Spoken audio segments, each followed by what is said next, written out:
Warren, left yourself with too much to do again? First half?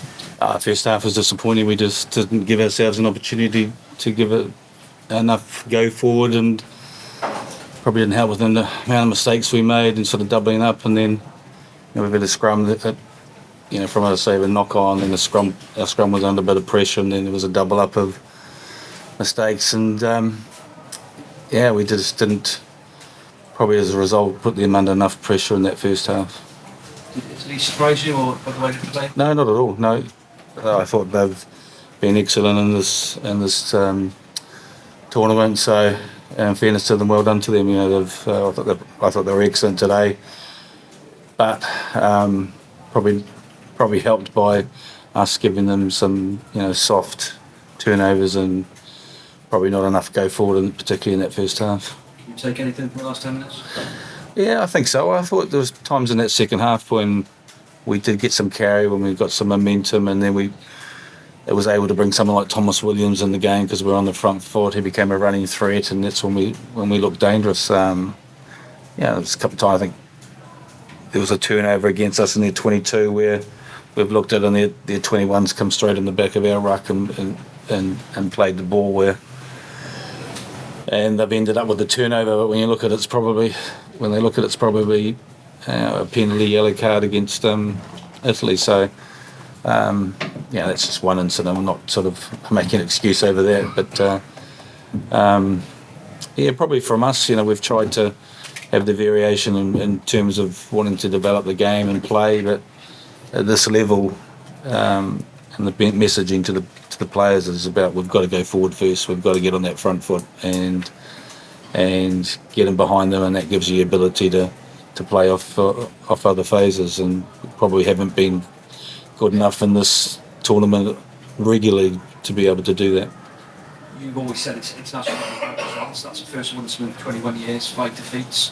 What would you say to the fans with just the statistics that you've had there? Yeah, look, we're gutted. We're hurting as coaches and the players, and I know the fans are hurting, and that doesn't help. But I can see light at the end of the tunnel because we've got a fantastic group of guys. I know have worked hard, got a huge amount of inexperienced players that have not played a lot of regional rugby, and we're exposing them at the test level. So it's a real challenge, and I did say in the change rooms afterwards that we'll be probably as coaches in terms of delivering the messages and maybe simplifying some aspects of our game to make sure that we do address those things that help you stay in the game by that momentum and go forward, and things for us, particularly as we're building towards that summer tour. I also said to the players, when they do turn up for that summer tour, to make sure that over the next couple of months they're doing those extras,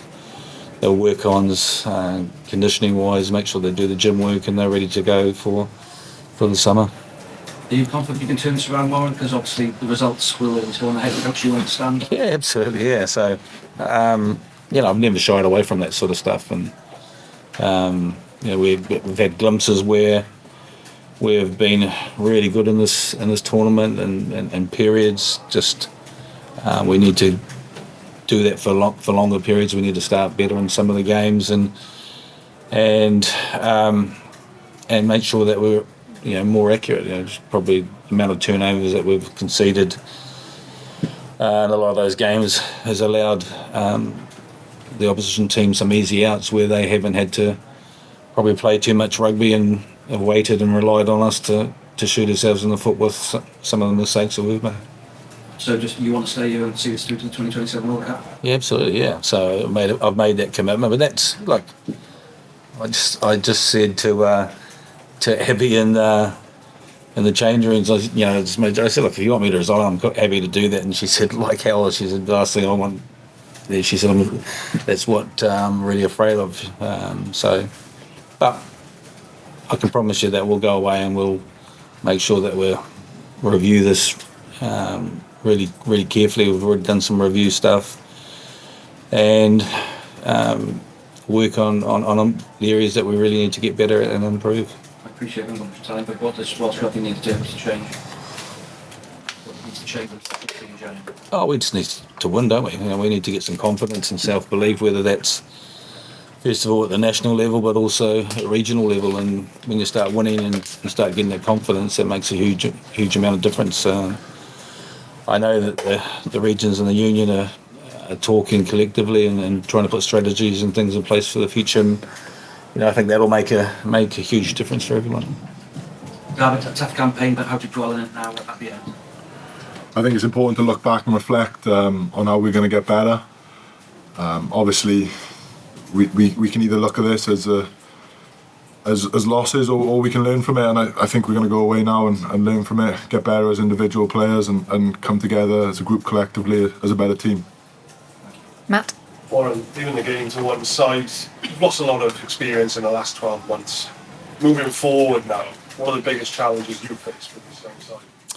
Yeah, I think that's the big thing for players who we're asking to step up on an international scene to who are youngsters who are now thrown in that position of real leadership roles where probably a lot of them 12 months ago sort of were in the squad with a huge amount of experience around them, and those are the players like Gareth Thomas, Aaron Wainwright, Dav as well.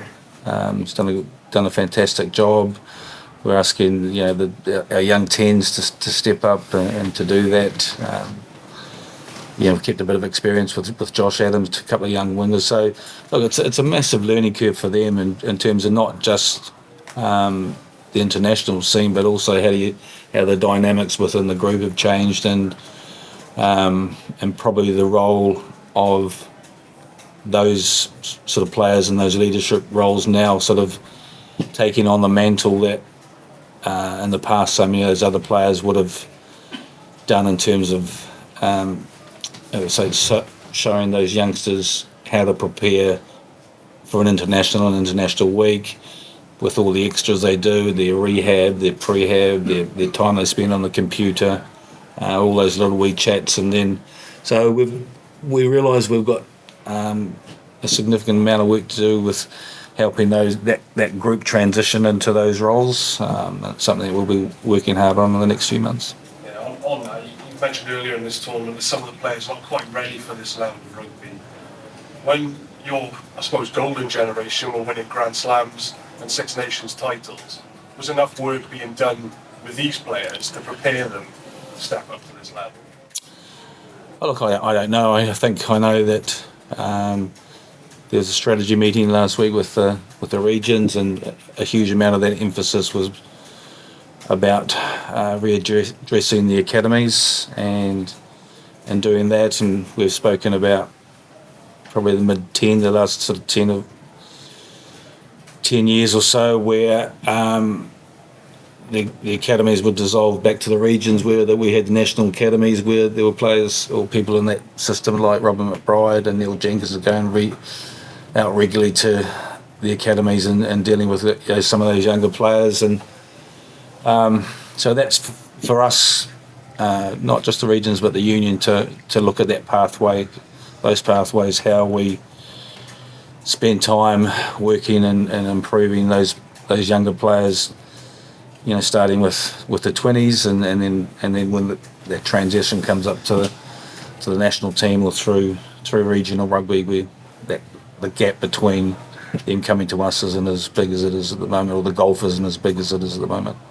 Just lastly from me, I mean, we all understand the state of the pro game in Wales at the moment. After the 2019 World Cup, you said it would break your heart if you went back to the doldrums. Are we far away from there? No, we're probably a little bit at rock bottom at the moment, but I honestly do see the light at the end of the tunnel. I see some exciting players who, with some time, a little bit of time, are going to be excellent internationals, and the likes of Mackenzie Martin. I thought Evan Lloyd, when he came on today, threw well. He's got some great footwork and carrying. He just needs to go and play regional rugby now and sort of get that experience to the next level. I've seen how much he's improved being with us in this campaign. I think the 210s will continue to learn and develop.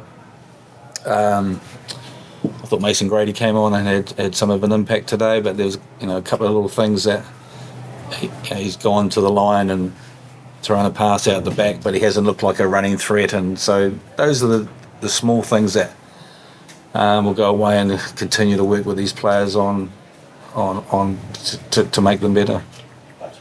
Okay, so we've got a few questions queued, so it's going to have to be one each from now on. So we're going 1, 2, and then 3. Warren, hi. In the first half, you then had to remonstrate with the referee about an alleged high tackle. I just wondered if you knew anything about that.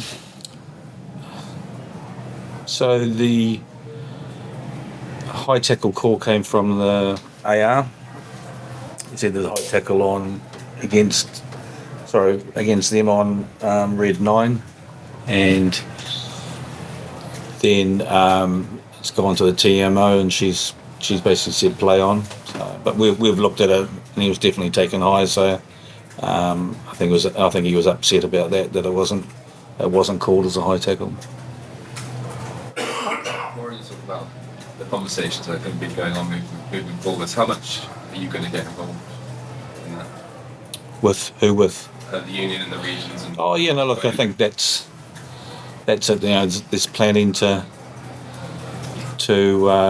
be done over the next few weeks in terms of the summer tour, and then making sure that as a coaching group we're visible in the regions as well, and work with Richard and the 20s in that program, and obviously how the academies are set up and run becomes really important for us going forward. You know, it's been tough because we probably haven't been the biggest challenge is we haven't had a lot of success at 20s level over the years, and then those players are coming through to us, and you know it's probably quite difficult for them. How do we change their whole mindset in terms of performance and results and expectation? And that's what we're working hard on doing. We're not shying away from those expectations and shying away that international rugby is about winning, and that's incredibly important. So you know, I think collectively we've all got a lot of work to do, and to make sure that we can continue to improve the state of Welsh rugby. Okay, we'll do one there and then finish up with one over there. Warren, I know you spoke about it before the game, but have you had a chance to chat with George since he's come off the pitch, and could you give a final word on what he's achieved in the game as he bows out? Yeah, he's unfortunately, I think he's got a little bit of a Achilles strain. I'm not too sure how bad that is. He's been outstanding for us over a number of years, particularly when he burst onto the scene, and 210, 211, 212, 213. Probably his best years. He unfortunately had a little bit of time with a few injuries, but he's genuinely always been fit and available to train, and he's given 100%. He's been unbelievable as a person in the squad, just as in terms of his leadership, how professional he is, just what a good family man he is, and the example he sets to all the players around him. So couldn't speak highly enough of him as a person. And to me, that's probably more important than what he's done as a rugby player, I think. And I just want to wish him all the best in the future. But he's been, definitely, I think, hopefully, will go down as one of the great Welsh players of the generation, and because he's contributed so much. Okay. Question from Italy, if I might. What do you think the perception around Italy has changed in terms of them a few years ago being an easy game, and now being more seriously? And what have you seen from them today? Well, I think the first thing is that from a fitness point of view, they're obviously in better shape, conditioned, a lot better athletes than they may have been in the past. I think they've worked hard on their game management, where they may have overplayed, or they would have been in games for a period of time, and they're playing well at the moment. They can trouble a lot of teams, and it's probably at the moment they set an example to us today about controlling and managing a game, and that's where we've got to continue to get better. But the pleasing thing for the Six Nations in rugby is that we've got a competitive Italian team, and there was so long when they weren't competitive, and in the past, we'd get criticised for making 9, 10, 11 changes and giving players an opportunity to get experience from Italy, and you can't do that now because of them as a team and a quality team, and potentially some of that confidence has come from performances in the last couple of years of particularly Benetton and the URC and Europe, and doing well in that competition, and the players getting some self-belief and confidence from them. Okay, thank you very much, everyone. Yes.